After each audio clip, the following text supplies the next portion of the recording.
foreign minister has spoken much about terrorism. The UN should actually define terrorism. And in that definition, we should include state terrorism. The state terrorism which the Indian National Security Advisor has boasted is being sponsored by India's spy agencies in my country in what he called a double squeeze strategy. Pakistan has in its custody an Indian spy, an intelligence officer, Kulbhushan Yadav, who confessed to India's support to terrorist activities in my country. In fact, India has considerable experience in the state sponsorship of terrorism in our region.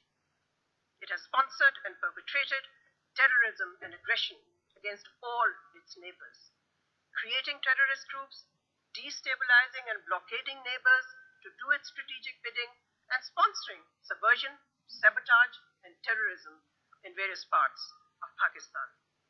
All this establishes that India is the mother of terrorism in South Asia.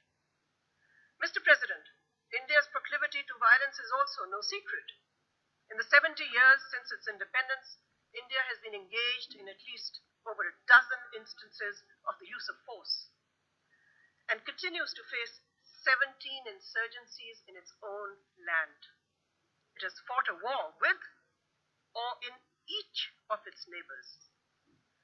Mr. President, the Indian Foreign Minister sought to denigrate my country's founding father, Quaid-e-Azam Muhammad Ali Jinnah.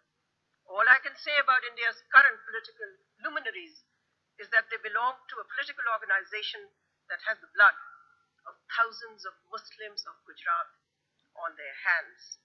Today, this so-called democracy is the world's largest hypocrisy. This, Mr. President, is the face of India's democracy. India is ruled by a government in which a racist and fascist ideology is firmly embedded. The leadership of this government emanates from the RSS, the same extremist group which is accused of assassinating Mahatma Gandhi.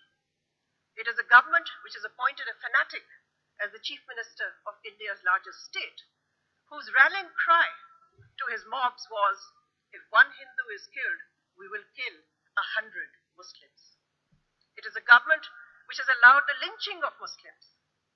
And all this is amply documented by international human rights organizations.